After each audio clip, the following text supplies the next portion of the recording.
اگر میری بات غلط ہو پھر میں مجرم ہوں، لیکن اگر میری بات صحیح ہو پھر مرزا جیلمی کا کوئی فالور ہو، اس پہ ضروری ہے کہ یہاں سے توبہ کر کے اٹھے۔ اگر تسلی نہیں مجھے ملے میں اس کی مزید تسلی کرواتا ہوں۔ میں نے کہا اب ذرا سنیے گا کیا کہتا ہے، کہتے ہیں کہ فتنے کی نشانی کیا ہے اور فتنے سے بچنا کیسے ہے۔ جیسے آج کل پاکستان کا ایک بڑا فتنہ مرزا محمد علی جیلمی، کون ہے؟ اہل سنت والجماعت، علماء احناف، علماء دیوبند، علماء بریلوی، علماء اہل حدیث، تینوں مسلک کا فتویٰ ہے کہ مرزا محمد علی جیلمی فتنہ ہے۔ مرزا محمد علی جیلمی کیا ہے؟ اور تینوں مسلک کے علماء اس کے دروازے پہ گئے بھی باہر نکل، جڑا دیکھو علم ہے نا اسمی ویکھئے بھی دیکھو کی علم ہے، لیکن وہ باہر نہیں نکلتا، اسے پتہ ہے بھی جدھر میں باہر نکلے ادھر میری ہوا۔ کہتا مولوی صاحب ہمیں سمجھ نہیں آ رہی۔ میں نے کہا میں کھل کے سمجھا دیتا ہوں۔ کہتے جی مولوی مرزے پہ بات ہی نہیں کرتے۔ میں نے کہا سن میں مرزے پہ بات کرنے چلا ہوں اور صرف 5-10 منٹ کے اندر اس کی حقیقت آپ کے سامنے لانے لگا ہو۔ اس نے سب سے پہلا حملہ کیا تو بزرگوں پہ، کہنے لگا بابے تا شے ہی کچھ نہیں۔ اب اس ظالم نے قدم آگے بڑھایا۔ یہ بات آپ کو ہر کوئی بندہ نہ سنائے گا نہ سمجھائے گا اتنی تفصیل کے ساتھ۔ نہایت ہی واجب الاحترام اسٹیج پہ تشریف فرما حضرات علماء کرام، دیگر عزیز بزرگوں، دوستوں، بھائیوں، آج کا یہ ہمارا جامعہ محمدیہ کا سالانہ دستار بندی کا پروگرام برادر مکرم حضرت مولانا معون احمد صاحب کی پرخلوص دعوت پہ دین کی نسبت سے آپ حضرات کی زیارت کا شرف حاصل ہو رہا ہے۔ اللہ سے دعا ہے کہ اللہ رب العزت ہم سب کا مل بیٹھنا، تھوڑی دیر دین کی بات سننا کرنا اپنی بارگاہ میں قبول فرمائے۔ سب کہہ دو آمین۔ چلو باہر لینا تو بندہ کر لوے، کر دے بندے نہ تو ادھا نہ کرے۔ اللہ اکبر، جڑے جاگ رہے ہیں ایک دفعہ کہہ جو سبحان اللہ۔ میرے بھائیو توجہ کیجئے گا، نہایت ہی مختصر وقت میں اپنی گفتگو کو سمیٹنے کی کوشش کروں گا۔ میرے بھائیو یہ زمانہ فتنوں کا زمانہ ہے۔ یہ زمانہ وہ زمانہ ہے کہ جس کے بارے میں فرمایا گیا کہ فتنوں کا ظہور اتنی تیزی کے ساتھ ہوگا جیسے آسمانوں سے بارش کے قطرے اترتے ہیں، یا اس کی تشبیہ یوں دی گئی کہ انسان کے ہاتھ میں تسبیح ہو اور دھاگا ٹوٹ جائے، اس کے دانے اور منکے کتنی تیزی کے ساتھ زمین کی طرف آتے ہیں۔ آقا علیہ السلام نے فرمایا کہ فتنے یوں آئیں گے اور ایسے سیاہ فتنے جیسی سیاہ رات ہوتی ہے، حق اور باطل کا پتہ نہیں چلے گا۔ ایک بندہ شام کو مسلمان تو صبح کو کافر ہوگا، صبح مسلمان ہوگا تو شام کو کافر ہوگا۔ میرے بھائیو ان فتنوں کے زمانے میں وہ فتنوں کا زمانہ اس کا آغاز ہو چکا ہے۔ ایسے زمانے کے اندر اہل علم علماء کے ذمے ہے کہ وہ قرآن اور صحب قرآن کی تعلیمات کی روشنی کو عام کریں تاکہ لوگ اس کے اندر چل کے اپنا ایمان بھی بچا سکیں اور اپنا عقیدہ بھی بچا سکیں۔ کہہ دو بے شک میرے اللہ نے چاہا میں نے جو قرآن کریم کی آیات مبارکہ پڑھی ہیں ان کی روشنی کے اندر میں دو باتیں آپ حضرات کے گوش گزار کروں گا۔ نمبر ایک، فتنے کی نشانی کیا ہے، بندے کو کیسے پتا چلے گا کہ یہ فتنہ ہے۔ نمبر دو، اس فتنے سے بچنا کیسے ہے۔ آپ حضرات سردی میں تشریف لائے، مدرسے کا ماحول، مدرسے نے انتظامات کیے، آپ حضرات یہاں سے اٹھ کر جائیں، صرف یہ نہ کہیں کہ ماشاءاللہ بڑی آواز، بڑی چس آئی تے بڑا سواد آیا، کوئی عقیدہ اور نظریہ بھی بنا کے نہیں بنا۔ ہاں عقیدہ نظریہ تو کوئی نہیں بنا۔ میں نے کہا بھائی میں انشاءاللہ جتنے دیر گفتگو کروں گا آپ کے عقیدے اور نظریے کو سامنے رکھتے ہوئے اللہ سے دعا بھی ہے اللہ سننے سنانے کے بعد عمل کرنے کی توفیق عطا فرمائے۔ کہہ دو آمین۔ میرے بھائیو توجہ کیجئے گا، اللہ اکبر۔ آقا علیہ السلام کی مجلس ہے، حضرات صحابہ کرام تشریف فرما ہے، میرے اور آپ کے پیارے آقا جناب محمد مصطفیٰ صلی صلی اللہ علیہ وسلم نے نظر اٹھا کر دیکھا، آپ کی نگاہ مبارک پڑی حضرت ثوبان رضی اللہ تعالیٰ عنہ پہ۔ حضرت ثوبان یوں بیٹھے ہیں جیسے بندہ بہت زیادہ تکلیف میں ہوتا ہے، بندہ بہت زیادہ بیمار ہوتا ہے۔ میرے محبوب نے فرمایا ثوبان کیا بات ہے، کوئی بیماری ہے؟ اللہ کے نبی بیماری تو کوئی نہیں، کوئی تکلیف کوئی مسئلہ؟ اللہ کے نبی تکلیف بھی کوئی نہیں۔ ثوبان کوئی پریشانی ہے؟ اللہ کے نبی پریشانی تو ہے۔ فرمایا کیا پریشانی ہے؟ اللہ کے نبی پریشانی یہ ہے، ہم آپ کی مجلس میں آتے ہیں، گھنٹوں بیٹھے رہتے ہیں، آپ کے چہرے کا دیدار کرتے ہیں، آپ کے چہرے کے دیدار کی برکت ہے، نہ ہمیں بھوک لگتی ہے نہ ہمیں پیاس لگتی ہے، نہ ہمیں بھوک لگتی ہے نہ ہمیں پیاس لگتی ہے۔ اللہ نے اپنے نبی کو چہرہ ہی ایسا عطا کیا، اللہ نے اپنے نبی کو مکھڑا ہی ایسا عطا کیا، اللہ نے اپنے نبی کو کیسا چہرہ عطا کیا۔ میں نے کہا آئیے ذرا میں اپنے نبی کے چہرے کی ایک جھلک آپ کے دامن میں ڈالنے لگا ہوں، اس لیے کہ ہم دیوبند والوں کا نظریہ ہے کہ جب نبی کا شان بیان ہوتا ہے مومن کا ایمان تازہ ہو جاتا ہے۔ یہ پہلے زمانے میں تھا جب مناظر حضرات مسلک کی وکالت کرنے والے لوگ گفتگو کرتے تھے نا، تو لوگ کہتے تھے بڑی مشکل گل ہے، کیے بڑی مشکل گل ہے۔ میں نے کہا الحمدللہ ہم نے اس ترتیب کو بدل دیا ہے، کہو الحمدللہ۔ سیانا حکیم تے او ہے نا جڑا کوڑی دوائی کیپسول چ پا کے دے وے تاکہ تکلیف بھی نہ ہوئے تے دوائی بھی اندر چلی جاوے۔ میں نے کہا انشاءاللہ آپ کو بات بھی سمجھ آئے گی اور آپ کا ذوق بھی تازہ رہے گا۔ ایک دفعہ مل کے کہہ دو سبحان اللہ۔ آقا آپ کے چہرے کو دیکھتے ہیں، نہ ہمیں بھوک لگتی ہے نہ ہمیں پیاس لگتی ہے۔ اللہ نے اپنے محبوب کو کیسا چہرہ عطا کیا۔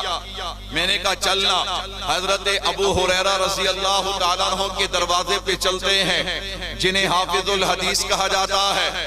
میرے محبوب کی سب سے زیادہ احادیث یاد کرنے والے، جب احادیث زیادہ یاد کی ہیں تو نبی کی مجلس بھی زیادہ اختیار کی ہے، نبی کی مجلس زیادہ اختیار کی ہے تو نبی کے چہرے کا دیدار بھی زیادہ کیا ہے۔ ابو ہریرہ بتائیے نا اللہ نے اپنے محبوب کو کیسا چہرہ عطا کیا۔ حضرت ابو ہریرہ رضی اللہ تعالیٰ عنہ فرماتے ہیں ما رأیت شیئا احسن من رسول اللہ۔ دنیا والو ہم نے کائنات میں نبی کے چہرے سے بڑھ کے کسی چیز کو بھی حسین و جمیل نہیں دیکھا۔ ابو ہریرہ ذرا بات کو اور کھولیے گا، میرے سامعین کے چہروں پہ مسکراہٹ ہے نبی کا ذکر سن کے۔ حضرت ابو ہریرہ رضی اللہ تعالیٰ عنہ فرماتے ہیں کأن الشمس تجری فی وجہہ، ہم نبی کے چہرے پہ نگاہ ڈالتے تو یوں محسوس ہوتا میرے محبوب کے چہرے میں آسمانوں کا سورج چلتا ہوا نظر آتا ہے۔ اللہ نے اپنے نبی کو کیسا چہرہ عطا کیا۔ حضرت عبداللہ بن رواحہ رضی اللہ تعالیٰ عنہ فرماتے ہیں اللہ اپنے نبی کو نبوت کی کوئی دلیل اور معجزہ نہ بھی دیتے تو میرے نبی کا چہرہ ہی دلیل اور معجزے کے لیے کافی تھا۔ اللہ نے اپنے نبی کو کیسا چہرہ عطا کیا۔ علامہ مناوی رحمت اللہ علیہ فرماتے ہیں ہر مسلمان کے لیے یہ عقیدہ رکھنا ضروری ہے کہ جن اوصاف کے ساتھ اللہ نے کملی والے کو متصف کیا، ان اوصاف میں سے اللہ نے ایک وصف بھی کسی اور کو عطا نہیں کیا۔ علامہ قرطبی رحمت اللہ علیہ فرماتے ہیں اللہ نے اس کائنات میں اپنے نبی کا سارا حسن ظاہر نہیں کیا، کیوں؟ اگر کر دیتے کوئی آنکھ میرے نبی کو دیکھ نہ سکتی۔ اللہ نے اپنے نبی کو کیسا چہرہ عطا کیا۔ جبرائیل امین آ گئے، مستدرک حاکم میں روایت ہے جبریل بتانا اللہ نے اپنے نبی کو کیسا چہرہ عطا کیا۔ جبرائیل امین فرماتے ہیں میں نے مشرق سے مغرب شمال سے جنوب کائنات کے سبھی حسین دیکھے ہیں، آدم کا عیسیٰ، میں نے سب نبیوں کی زیارت کی ہے۔ جبریل تبھی تو تجھ سے پوچھا ہے بتانا اللہ نے میرے نبی کو کیسا چہرہ عطا کیا۔ جبرائیل امین فرماتے ہیں او دنیا والو میں نے پوری کائنات دیکھی ہے لیکن پوری کائنات میں آمینہ کے لال جیسا کوئی حسین نہیں دیکھا، تو پھر مجھے کہنے دینا یہ جلوہ حق سبحان اللہ، یہ نور ہدایت کیا کہنا، یہ جلوہ حق سبحان اللہ، یہ نور ہدایت کیا کہنا۔ جبریل بھی ان پہ شیدا ہے، یہ شان نبوت کیا کہنا۔ اللہ کے نبی گھنٹوں آپ کا، میں تفصیلات میں نہیں جاؤں گا، تفصیل میں جاؤں تو لمبا وقت چاہیے۔ اللہ کے نبی آپ کے چہرے کا دیدار کرتے ہیں، یہاں سے اٹھتے ہیں اپنے گھر جاتے ہیں، اپنے بیوی بچوں کے درمیان، وہاں آپ کی یاد آتی ہے، سب کچھ چھوڑ کے پھر آپ کے دربار میں حاضر ہو جاتے ہیں۔ اللہ کے نبی کھیتی باڑی کے لیے نکلے، کام کاج کے لیے نکلے، وہاں آپ کا دیدار کرنے کو دل چاہے، آپ کی یاد ستائے، سب کچھ وہیں پہ چھوڑتے ہیں اور آپ کی مجلس میں آ جاتے ہیں۔ میرے محبوب نے فرمایا ثوبان اس میں پریشانی والی کون سی بات ہے؟ اب ذرا سنیے گا، حضرت ثوبان رضی اللہ تعالیٰ عرض کرتے ہیں اللہ کے نبی پریشانی والی بات یہ ہے کل جنت میں آپ کی تو سرداری ہوگی، آپ امام الانبیاء اور خاتم النبیین ہیں، جو مقام آپ کا ہوگا وہ کسی اور کا نہیں ہوگا۔ اللہ کے نبی آپ کے وسیلے سے جنت میں ہم بھی چلے جائیں گے، آپ کے واسطے سے جنت میں ہم بھی چلے جائیں گے، لیکن ہمارا وہ مقام اور درجہ تو نہیں ہوگا جو آپ کا ہوگا۔ اللہ کے نبی اگر وہاں آپ کی زیارت کو دل چاہا، اگر آپ کے دیدار کو دل چاہا اور آپ کی زیارت وہاں پہ نصیب نہ ہوئی، اللہ کے نبی اس جنت کا کیا فائدہ جس میں آپ کی زیارت نہ ہو؟ میرے بھائیو سنیے گا، میرے محبوب نے بات کو سنا، خاموش ہو گئے، کیوں؟ وما ينطق عن الهوى ان هو الا وحی یوحى، جب تک قرآن آتا نہیں کملی والے گفتگو فرماتے نہیں۔ میرے محبوب خاموش ہو گئے، آثار وحی شروع ہو گئے، آثار وحی ختم ہوتے ہیں۔ میرے محبوب نے مسکرا کے کہا ثوبان تو تڑپا زمین پہ ہے، اللہ نے آسمانوں سے قرآن اتار دیا۔ اللہ کے نبی کیا فرمایا میرے رب نے؟ اللہ فرماتے ہیں وَمَن يُطِعِ اللَّهَ وَالرَّسُولَ فَأُولَٰئِكَ مَعَ الَّذِينَ أَنْعَمَ اللَّهُ عَلَيْهِم مِّنَ النَّبِيِّينَ وَالصِّدِّيقِينَ وَالشُّهَدَاءِ وَالصَّالِحِينَ وَحَسُنَ أُولَٰئِكَ رَفِيقًا۔ میرے بھائیو توجہ رکھنا، عوامی مجلس ہے، پہلے مفہوم بیان کروں گا پھر ترجمہ اور تشریح کروں گا۔ کیا فرمایا میرے رب نے؟ اے میرے محبوب قیامت تک آنے والے مسلمانوں کے لیے اعلان کر دیجئے کہ صحیح معنوں میں اللہ اور اللہ کے نبی کی اطاعت کرنا، اللہ اور اللہ کے نبی کی غلامی کرنا ان کا کام ہے، جنت اور جنت میں حضور کا ساتھ عطا کر دینا عرش والے خدا کا کام ہے۔ نماز پڑھتے ہیں، نماز میں سورہ فاتحہ پڑھتے ہیں تو کیا پڑھتے ہیں؟ اہدنا الصراط اللہ ہمیں ان لوگوں کا راستہ، ہدایت والا راستہ عطا فرما۔ کن لوگوں والا؟ صراط الذین انعمت علیہم، جن پر تو نے اپنا کیا کیا؟ انعام کیا۔ اچھا آج کل کچھ لوگ جو ہیں، ابھی مجھ سے پہلے مولانا محفوظ فرما رہے تھے نا، آج کل لوگوں کو بڑا جناب والا جنون ہے دین پہ تحقیق کرنے کا، آتا جاتا کچھ نہیں، ناظرہ قرآن بھی نہیں آتا، پھر جب دین پہ تحقیق کرتے ہیں تو پھر عجیب عجیب باتیں کرتے ہیں۔ میں نے کہا کچھ لوگ ایسے جو کہتے جی ہمیں صرف اللہ اور اللہ کے رسول کافی ہیں، اس سے آگے ہمیں کسی کی ضرورت۔ میں نے کہا پھر تم صرف اتنا پڑھا کرو اہدنا الصراط المستقیم۔ کیوں آگے پڑھو گے؟ صراط الذین انعمت علیہم، وہاں تو اور لوگوں کا بھی ذکر ہے، وہاں تو کیا ہے؟ اور لوگوں کا بھی ذکر ہے۔ میرے بھائیو توجہ کیجئے گا، صراط الذین انعمت علیہم، اللہ ان لوگوں کا راستہ جن پر تو نے انعام کیا۔ انعام یافتہ لوگ چار طرح کے ہیں، انعم اللہ علیہم من النبیین والصدیقین والشہداء والصالحین۔ انعام یافتہ لوگ چار قسم کے ہیں، سارے کہہ لیں انعام یافتہ لوگ کتنی قسم کے ہیں؟ چار قسم کے۔ میرے بھائیو توجہ کیجئے گا، فتنے کی نشانی کیا ہے؟ میں فتنے کی نشانی بتانے سے پہلے ایک حدیث پاک اور سناتا ہوں تاکہ آپ کی توجہ مزید بڑھ جائے۔ اللہ کے نبی دعا فرما رہے ہیں، کیا فرما رہے ہیں؟ حضرت ثوبان قریب بیٹھے ہیں رضی اللہ تعالیٰ عنہ، میرے محبوب نے دعا فرمائی اللہ میرے رفقا میرے ساتھی مجھ سے جلدی ملا دیجئے، میرے رفقا میرے ساتھی مجھ سے کیا کر دیجئے؟ جلدی ملا دیجئے۔ آپ نے دعا ختم کی نا تو حضرت ثوبان اللہ تعالیٰ نے عرض کرتے ہیں اللہ کے نبی ہم آپ کے ساتھی نہیں، یہ آپ کن کے لیے دعا مانگ رہے تھے؟ فرمایا تم تو میرے صحابی ہو، سبحان اللہ، تم نے میرا چہرہ دیکھا، مجھ پہ قرآن اترتے دیکھا، مجھ پہ جبرائیل امین کو آتے دیکھا، میرے معجزات دیکھے۔ اللہ کے نبی پھر رفقا اور ساتھیوں سے مراد کون ہے؟ سنو ایمان والو، میرے محبوب نے فرمایا وہ لوگ جو قرب قیامت فتنوں کے زمانے میں آئیں گے لیکن وہ حق پہ ڈٹ جائیں گے، تو پھر مجھے کہنے دینا اس سے مراد میں اور آپ ہیں۔ میرے نبی میرے اور آپ کے لیے دعا فرما رہے ہیں۔ میں نے کہا تیری اور میری قسمت کا کیا کہنا، کہاں ہم گنہگار اور کہاں نبی کی دعا۔ اللہ کے نبی کیا فرماتے ہیں؟ اللہ میرے رفقا آقا مجھ سے جلدی ملا دیجئے. حضرت ثوبان رضی اللہ تعالیٰ عنہ کو فرمایا وہ آئیں گے فتنوں کے زمانے میں, ہر طرف فتنے ہی فتنے ہوں گے, لیکن وہ حق پہ ڈٹ جائیں گے. کہہ دو بے شک. اے نہیں بھی کدی تلک کے این ہوتے کدی تلک کے این نہیں, وہ حق پہ ڈٹ جائیں گے. اگلی بات سنیے گا, اگر سمجھ آئے تو پھر سبحان اللہ کہیے گا, بچے نہیں بڑے.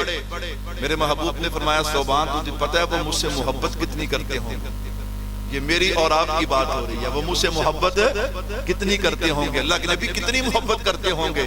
فرمایا اگر انہیں پتہ چل جائے نا کہ اپنی دکان بیچ کے, مکان بیچ کے, جائیداد بیچ کے, زمین بیچ کے, حتیٰ کہ اولاد بیچ کے, اپنی جان بیچ کے ہمیں نبی کا دیدار ہو سکتا ہے, فرمایا وہ سب کچھ بیچ کر میرا دیدار کرنے کو تیار ہو جائیں گے. میرے بھائیوں توجہ کیجئے گا, میری بات خلاصہ اور نچوڑ نکالنے لگا ہوں, پوری توجہ چاہیے. جس کے لیے میں نے 15-20 منٹ کی تمہید باندھی ہے. میں نے تقریر نہیں صرف اپنا پیغام آپ تک انشاءاللہ آئندہ سال مولانا محمود صاحب فرما رہے تھے ہماری سالانہ تاریخ پکی کر لیں. میں نے کہا بھائی ہم کو بزرگوں کی جوتیاں سیدھی کرنے والے اس مدرسے کی نسبت حضرت شیخ الحدیث کے ساتھ ہے, اور ہم پورے ملک میں فخر سے بتاتے ہیں کہ حضرت شیخ الحدیث ہمارے علاقے کے تھے. میں نے کہا الحمدللہ وہ ایسا کوئی مسئلہ نہیں, ہم تو جب آپ کہیں حاضر ہیں. میرے بھائیو اب توجہ رکھنا, انعام یافتہ لوگ کتنی قسم کے ہیں. فتنے کی نشانی ہے. میں نے عرض کیا تھا, دو باتیں عرض کروں گا کہ فتنے کی نشانی کیا ہے اور فتنے سے بچنا کیسے ہے. یاد رکھنا فتنہ جب بھی حملہ کرتا ہے تو یہاں سے نہیں کرتا, یہاں سے اسے پتہ ہے اس کا ٹارگٹ ختم نبوت ہوتا ہے, لیکن وہ کبھی بھی نبی سے حملہ نہیں کرتا. اسے پتہ ہے کہ نبی پہ حملہ کیا تو جوتے پڑیں گے. کیا پڑیں گے؟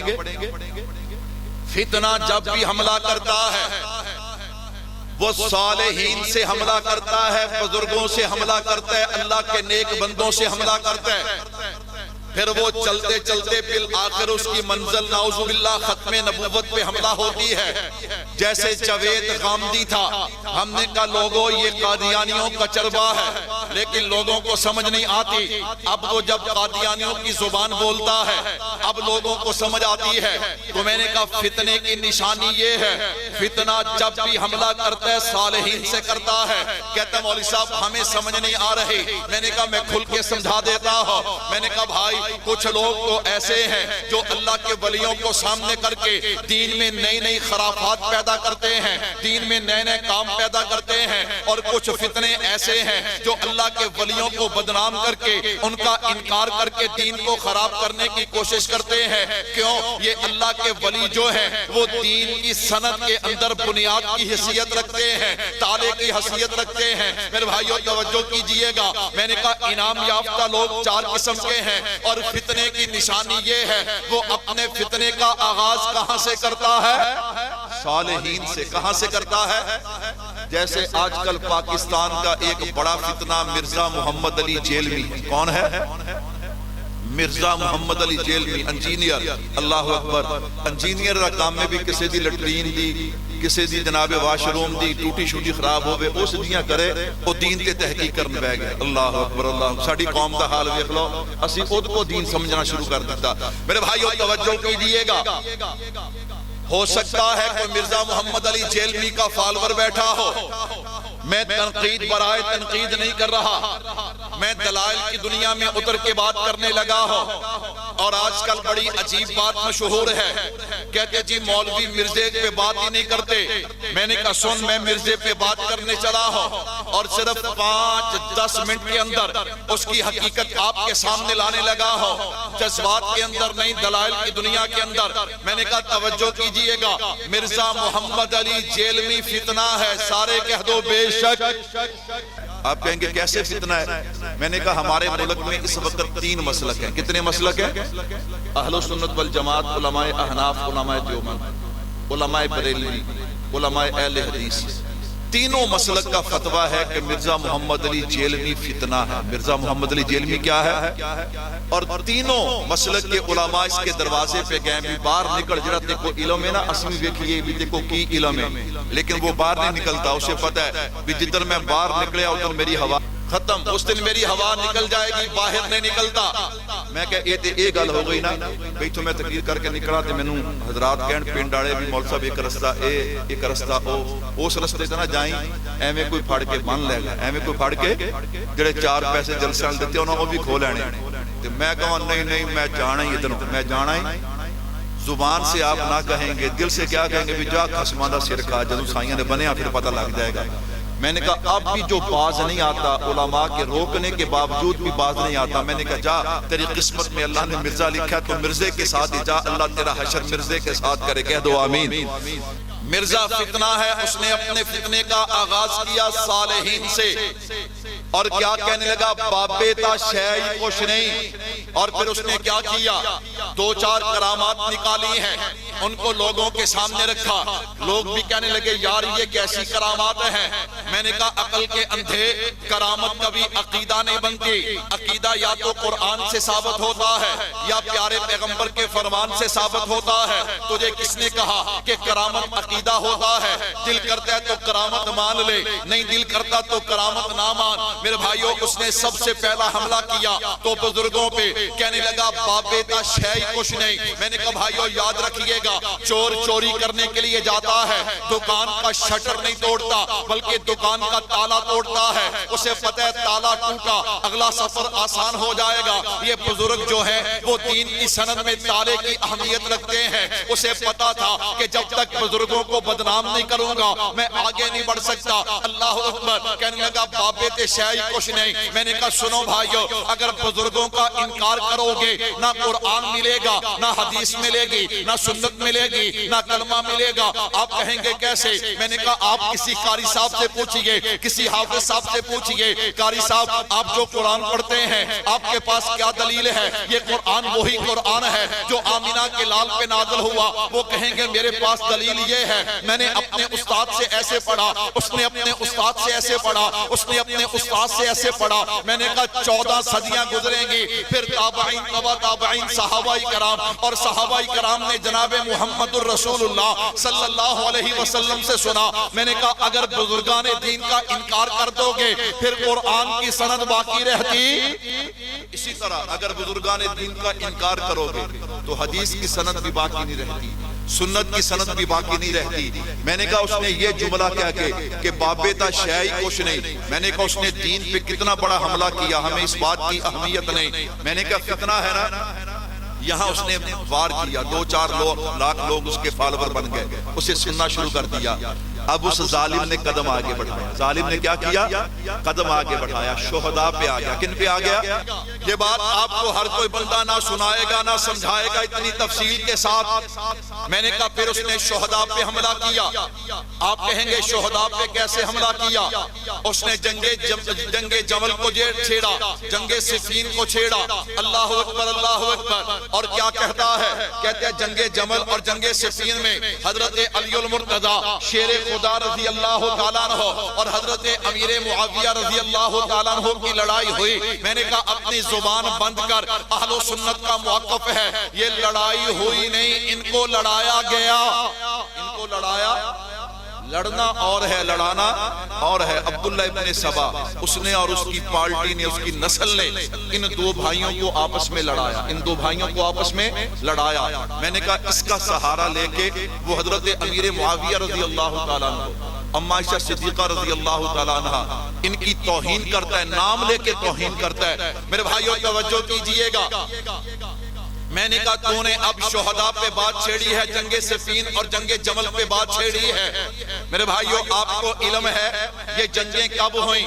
میں نے کہا 35 ہجری سے لے کے 40 ہجری کے درمیان یہ جنگیں ہوئیں، یعنی 1450 سال گزر گئے ان جنگوں کو ہوئے۔ میں نے کہا تجھے اب خیال آیا ہے، اور اگلی بات یاد رکھنا، یہ مرزا محمد علی جیل میں کسی سنی عالم سے پڑھا ہوا نہیں، کسی سنی مدرسے کا پڑھا ہوا نہیں، اہل تشیع سے پڑا ہوا ہے۔ ہمارے علماء نے تو پہلے بتا دیا یہ سنی نہیں ہے، یہ رافضی ہے۔ میرے بھائیوں توجہ کیجئے گا، میں نے کہا جناب 41 ہجری آئی ہے، 40 ہجری گزر گیا، 41 ہجری آئی، حضرت علی المرتضیٰ شیر خدا رضی اللہ تعالیٰ عنہ کی شہادت ہو گئی۔ ان کے بعد آپ کی جگہ پہ حضرت حسن رضی اللہ تعالیٰ عنہ آئے۔ حضرت حسن رضی اللہ تعالیٰ عنہ نے 41 ہجری میں حضرت امیر معاویہ رضی اللہ تعالیٰ عنہ کو بلایا، بلا کے اپنے والد کے تخت پہ بٹھایا، اور سب سے پہلے حضرت امیر معاویہ رضی اللہ تعالیٰ عنہ کے ہاتھ پہ جس نے بیعت کی ہے وہ حضرت حسن رضی اللہ تعالیٰ عنہ ہے۔ اس کے بعد جس نے بیعت کی ہے وہ حضرت حسین رضی اللہ تعالیٰ عنہ ہے۔ میں نے کہا بھائیو جب حسنین کریمین نے بیعت کی ہے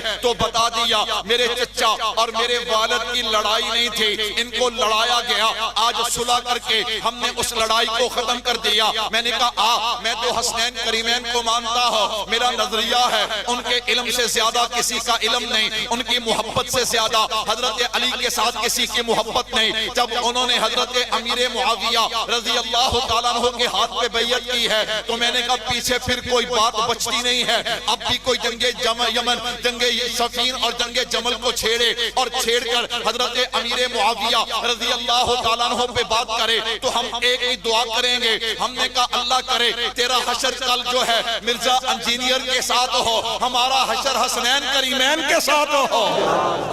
اللہ اکبر۔ نمبر 3، اس ظالم نے قدم آگے بڑھایا۔ اس ظالم نے کیا کیا؟ قدم آگے بڑھایا۔ آپ کہیں گے مولوی صاحب کیسے آگے بڑھایا؟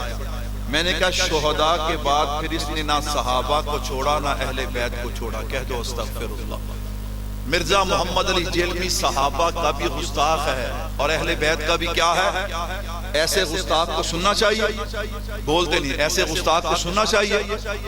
میرے بھائیوں عجیب بات ہے، ذرا توجہ کیجئے گا۔ کہتا ہے مولوی صاحب صحابہ پہ حملہ کیسے؟ میں نے کہا کہنے لگا بخاری اور مسلم میں روایت۔ کہاں پہ؟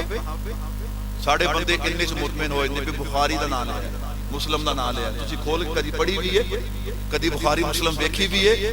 ایک بندہ مجھے کہنے لگا وہ جی دلیلاں بڑیاں دیندہ، مولوی جڑے نا اپنی تقریر سے دلیلاں نہیں دیندے۔ میں کہتا ہوں دلیلاں نہیں سور آندی ہے۔ اللہ اکبر۔ صبح جمعہ کے دن ہے، میں حضرت سے کہوں گا کہ آپ کے مرکزی مسجد میں بخاری شریف کھول لیں اور عربی میں پڑھنا شروع کر دیں۔ کیا کر دیں؟ منٹ 2 نہیں گزرنے تسی کہنا مولوی صاحب کوئی ترجمہ تشریح کرو سانو سورتے لگے۔ میں نے کہا اگر تجھے اتنا شوق ہے اللہ اکبر تو پھر جامعہ ربانیہ چلا جایا کر، ہمارے پاس آ جایا کر، دورہ حدیث کی کلاس میں بیٹھا کر۔ وہاں شیخ الحدیث جو ہے وہ ایک ایک راوی پہ ایک ایک بات پہ بحث کرتے ہیں تاکہ تجھے پتا چلے یہ تو عوامی مجلس ہے، عوام کو کیا پتا صفحہ نمبر فلاں، صفحہ نمبر فلاں، صفحہ نمبر فلاں۔ میں نے کہا یہ علم ہو گیا۔ میرے بھائیوں کیا خیال ہے؟ نعوذ باللہ آج لوگ قادیانی ہو رہے ہیں کہ نہیں ہو رہے؟ بولو۔ اہل تشیع ایک بندہ مسلمان ہے وہ قادیانی ہوتا ہے، اسے قادیانی کوئی دلیل دیتے ہیں کہ نہیں دیتے؟ تو نعوذ باللہ اس کا مطلب یہ ہے کہ قادیانیوں کی دلیلیں ٹھیک ہے نعوذ باللہ، اہل تشیع کی دلیلیں ٹھیک ہے نعوذ باللہ۔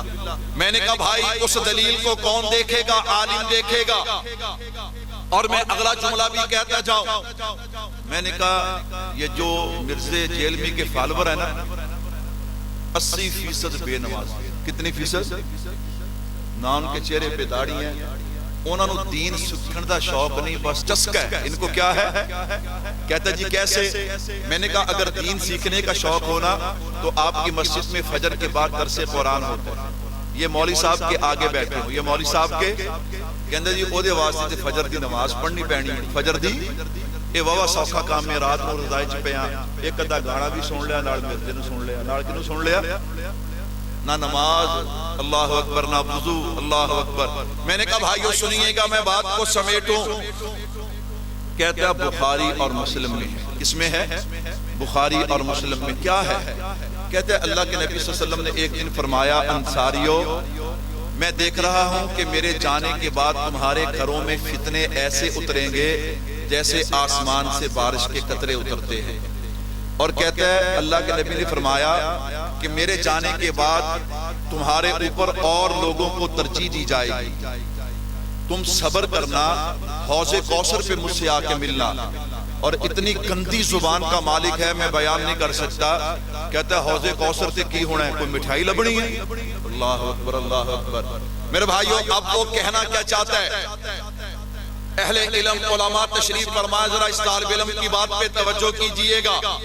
میں نے کہا میٹھی میٹھی اور لچھے دار تقریر الحمدللہ ہمیں بھی آتی ہے، لیکن یہ بات ہم اپنے سر پہ کیوں لیتے ہیں؟ میں نے کہا تاکہ آپ کا عقیدہ نظریہ بچ جائے، آپ قیامت پہ یہ نہ کہیں کہ ہمیں تو کسی نے بتایا ہی نہیں، ہمیں نے تو کسی نے بتایا نہیں۔ میں نے کہا میں نام لے کے کھول کھول کے ایک ایک بات بتا رہا ہوں، ہاں اگر میری بات غلط ہو پھر میں مجرم ہوں، لیکن اگر میری بات صحیح ہو پھر مرزا جیلمی کا کوئی فالور ہو، اس پہ ضروری ہے کہ یہاں سے توبہ کر کے اٹھے۔ اگر تسلی نہیں مجھے ملے میں اس کی مزید تسلی کرواتا ہوں۔ میں نے کہا اب ذرا سنیے گا کیا کہتا ہے۔ کہتا ہے اللہ کے نبی نے فرمایا انصاریو میرے جانے کے بعد تمہارے حق پہ ڈاکہ ڈالا جائے گا، نعوذ باللہ حق تمہارا ہوگا اور دے کسی اور کو دیا جائے گا۔ اور پھر آگے کیا کہتا ہے اللہ کے نبی نے فرمایا تم مجھ سے حوض کوثر پہ آ کے ملنا۔ اچھا حوض کوثر پہ کہتا کیا ہوگا؟ وہ جنہوں نے ان کے حق پہ ڈاکہ ڈالا ہے وہ لوگ جب حوض کوثر پہ آئیں گے نا تو اللہ کے نبی فرمائیں گے سحقن سحقن لمن غیر بعدی، اللہ کے نبی فرمائیں گے پھٹکار ہو تمہارے لیے، دور ہو جاؤ، تم نے میرے بات میرے دین کو بدل دیا۔ علماء تشریف فرما ہے یہ حدیث مبارکہ اہل بدعت کے لیے ہے جنہوں نے میرے نبی کے دین میں نئی نئی چیزیں پیدا کی ہیں۔ جب وہ جام کوثر پینے کے لیے حوض کوثر پہ جائیں گے اللہ کے نبی ان کو دیکھ کر فرمائیں گے سحقن سحقن لمن غیر بعدی کہ دور ہو جاؤ، تمہارے لیے پھٹکار ہو، تم نے میرے بات میرے دین کو بدل دیا۔ میرے بھائیوں یہ حدیث مبارکہ ہے تو ان کے لیے ہے، اللہ اکبر۔ لیکن اس ظالم نے جھوٹ بول کے اس حدیث مبارکہ کو فٹ کیا۔ آگے کیا کہتا ہے وہ لوگ جنہوں نے انصار کا حق دبایا جب وہ حوض کوثر پہ آئیں گے اللہ کے نبی فرمائیں گے نعوذ باللہ تمہارے لیے پھٹکار ہو، تم مجھ سے دور ہو جاؤ، تم نے میرے دین کو بدل دیا۔ کہتا ہے انصار کا حق مارنے والے کون ہیں؟ سنیو ذرا سننا۔ کہتا نعوذ باللہ پہلا نمبر ابو بکر صدیق کا ہے، دوسرا نمبر جناب فاروق اعظم کا ہے، تیسرا نمبر عثمان غنی کا ہے رضوان اللہ علیہم اجمعین۔ مجھے بتاؤ جو بندہ ان تین کا گستاخ اور بے ادب ہو وہ مسلمان ہو سکتا؟ اگر دلیل چاہیے میں نے کہا میرے موبائل کے اندر اس کے کلپ موجود ہے۔ ہم یوں بات نہیں کرتے کہ آپ کہیں جی کل پرسوں، میں نے کہا ابھی آؤ۔ اگر کسی کو تکلیف ہے کسی کو پریشانی ہے جو ان تین کا گستاخ اور بے ادب ہو، میں نے کہا وہ مسلمان اور سنی ہو سکتا؟ سارے بولو سنی ہو سکتا؟ اس لیے ہم کہتے ہیں یہ صرف مرزا محمد علی جیلوی نہیں ہے، ساتھ ساتھ جہنمی بھی ہے، ساتھ ساتھ کیا ہے جہنمی بھی ہے۔ اچھا جڑا بندہ جھوٹ بولے انہوں قرآن کی کہندا ہے ساریاں گلاں مولویوں تے نہ پایا کرو، کچھ اپنے آپ نے پایا کرو، لعنت اللہ علی بھی جھوٹے تے لدی کیے۔ میں کہا ایک لقب نال ہو لا لو مرزا محمد علی جیلوی، اللہ اکبر، جیلوی دے نال جہنمی تے اگے کیے جڑا جھوٹ بولے۔ میں نے کہا اٹھائیے بخاری شریف، حضرت ابو بکر و عمر کے لیے نعوذ باللہ حضور نے یہ الفاظ فرمائے ہوں، پوری بخاری پڑھ کے دیکھیں۔ میں نے کہا بھائیو ایک حوالہ اور لیجئے اور بات کو ختم کروں۔ یہ حضرت علی کا نام لیتا ہے لیکن ظالم مانتا حضرت علی کو بھی نہیں مانتا۔ حضرت کیا کہتا ہے؟ کہتا ہے ابو داؤد میں روایت ہے۔ کہاں پہ روایت ہے؟ ابو داؤد میں۔ کیا روایت ہے؟ کہتا ہے ایک دن اللہ کے نبی صلی اللہ علیہ وسلم نے فرمایا علی تیری میری بیوی عائشہ سے نعوذ باللہ لڑائی اور جنگ ہو گئی۔ حضرت علی رضی اللہ تعالیٰ عنہ عرض کرتے ہیں اللہ کے نبی میں اتنا ظالم ہوں گا کہ آپ کی بیوی سے لڑوں گا؟ حضور نے فرمایا علی تو ظالم نہیں ہوگا، عائشہ ظالم ہوگی۔ نعوذ باللہ۔ میرے بھائیوں آپ پوری ابو داؤد پڑھ کے دیکھ لیں۔ جن کو مرزا جیلوی کے حوالے بہت اچھے لگتے ہیں میں کہ یہ اس کے حوالے ہیں، 40 حوالے میرے پاس موجود ہیں کتاب کی صورت کے اندر لکھے ہوئے۔ کہاں کہاں اس نے صحابہ کی اہل بیت کی توہین کی ہے، کہاں کہاں اس نے جھوٹ بولے ہیں۔ میرے بھائیوں توجہ کیجئے گا، میں قربان جاؤں، اللہ اکبر۔ اور لوگ کہتے جی بڑا علم ہے بڑا علم ہے۔ میں نے کہا پھر باہر کیوں نہیں نکلتا؟ علماء کون سا جنگ کرنے جاتے ہیں؟ علماء تو دلائل لینے کے لیے جاتے ہیں نا۔ کہتے حضرت امیر معاویہ رضی اللہ تعالیٰ عنہ کے ساتھ حسنین کریمین نے جو صلح کی تھی وہ صلح منسوخ ہو گئی۔ علماء جاتے ہیں ہمیں بھی تو دکھانا کہ کہاں پہ لکھا ہے منسوخ ہو گئی، لیکن وہ باہر نہ نکلا ہے نہ نکلے گا، نکلا ہے نا فتنہ باہر کہاں نکلے گا؟ اللہ اکبر۔ آخری بار سنیے گا، پوری ابو داؤد پڑھ کے دیکھیں۔ اس میں یہ حدیث موجود نہیں، لیکن اس ظالم نے ابو داؤد کا نام لے کے حضرت علی کی بھی توہین کر دی اور اما عائشہ صدیقہ کی بھی توہین کر دی۔ جو صحابہ اہل بیت کی توہین کرنے والا ہو وہ مسلمان اور سنی ہو سکتا؟ میرے بھائیو یہ تو فتنے کی نشانی ہے۔ آغاز صالحین سے ہوتا ہے، پھر شہداء پہ آتا ہے، پھر صحابہ اہل بیت پہ آتا ہے، اور ظالموں کا آخری حملہ نبی پہ ہوتا ہے۔ کس پہ ہوتا ہے؟ نبی کی ختم نبوت پہ۔ ایک بندہ مجھے کہنے لگا مولوی صاحب تینوں کو غیب دا علم ہے، بھی وہ ختم نبوت پہ بھی ڈاکہ ڈالے گا۔ میں نے کہا اس کی ترتیب بتا رہی ہے۔ اس کی کیا بتا رہی ہے؟ ترتیب بتا رہی ہے، اور اس نے کام شروع کر دیا اس پہ۔ بھلا کیا کہتا ہے؟ کہتا ہے اگر قادیانی سانو کافر نہ کہن تے نعوذ باللہ اسی بھی انہوں نے کافر نہیں کہا۔ ایسا ہو سکتا ہے؟ بات سمجھے ہو؟ کہتا ہے اگر قادیانی ہمیں کافر نہ کہیں تو ہم بھی قادیانیوں کو کافر۔ میں کہا بھی سانو کروڑ والی قادیانی کافر کہن ساڑی سے تے کوئی اثر پہندا تے جڑے نبی دی ختم نبوت دے منکر نے اسی انہوں نے کافر کہن تو باز آنا۔ لیکن وہ راستہ بنا رہا ہے، راستہ بنا رہا ہے، قوم کا ذہن بنا رہا ہے۔ مولوی صاحب نشانی پتا چل گیا کہ فتنے کی نشانی یہ ہے، انعم اللہ علیہم من النبیین والصدیقین والشہداء والصالحین۔ یہ جو چار انعام یافتہ لوگ ہیں، صالحین سے فتنہ آغاز کرتا ہے، بالآخر ختم نبوت پہ آ کے حملہ آور ہوتا ہے، جیسے جوید غامدی اور اس سے پہلے دیگر فتنے جو ہیں جنہوں نے یہ کام کیا ہے۔ میں نے کہا یاد رکھنا یہ مرزا محمد علی جیلمی بھی یہی فتنہ ہے، اس نے بھی بالآخر نبی کی ختم نبوت پہ ہاتھ ڈالنا ہے۔ خیر میرے بھائیوں توجہ کیجئے گا، کہتا مولوی صاحب فتنے کی نشانی تو بتا دی، لیکن فتنے سے بچنا کیسے ہے؟ میں نے کہا یہ قرآن نے بتا دیا۔ قرآن کہتا ہے انعم اللہ علیہم من النبیین والصدیقین والشہداء والصالحین وحسن اولئک رفیقا۔ قیامت تک آنے والے مسلمانوں کو حکم ہے کہ ان چاروں کے نقش قدم پہ تم نے چلنا ہے۔ کل قیامت والے دن اللہ تمہیں جنت بھی عطا کرے گا، ان چاروں کا ساتھ بھی عطا کرے گا۔ یہ صالحین سے کیوں فتنے آغاز کرتے ہیں؟ اللہ اکبر، کیوں ان صالحین میں سر فہرست علماء دیوبند آتے ہیں؟ کون آتے ہیں؟ علماء دیوبند آتے ہیں۔ اے مرزے نو پتہ ہے بھی اے دے بڑے مرزے نے بھی چکیا تے کنہاں نے چکیا؟ دیوبندیاں نے چکیا ہے۔ تینوں پتہ ہے بھی میرے مگر بھی لگے نے تے کون لگے نے؟ ہم دلائل کی بات کرتے ہیں، نہ گولی کی بات کرتے ہیں، نہ گالی کی بات کرتے ہیں۔ میرے بھائیو ہم تو علمی میدان میں دلائل کی بات کرتے ہیں۔ اللہ کرے یہ کسی دیوبندی کے سامنے بیٹھے، کہہ دو آمین۔ اچھا ہے بڑا استاد، یہ اب وہ دنیا سے چلے گئے، میں نام نہیں لیتا۔ فیصل آباد میں ایک بزرگ تھے علماء بریلوی کے، انہیں شوق چڑھا، وہ مولانا طارق جمیل صاحب کے پاس چلے، کہنے لگے جی آؤ جی ہم آپس میں بیٹھ کے گفتگو کر لیں، آپس کے مسائل حل کر لیں۔ مولانا نے کیا بھائی میں تو مناظر نہیں، میں تو مبلغ بندہ ہے، تیرے پرلے پاسے سرگودا ہے، اتھے مناظر بیٹھا، اتھے تو کیوں نہیں جاندا؟ اتھے تو کیوں نہیں جاندا؟ مفتی طرف عثمانی صاحب کے پاس چلے گئے، مولانا وہاں لاہور مولانا مفتی عبدالرحیم صاحب کے پاس، مولانا عبدالرحیم صاحب کے پاس چلے گئے۔ میں نے کہا اب یہ بھی کیا کرتا ہے؟ یہ کہتا ہے مفتی تقی عثمانی صاحب کو لے کے آؤ۔ میں کہا تیرے پرلے تیرے قریب سرگود ہے، دور نہیں، تیرے تے اور قریب ہے۔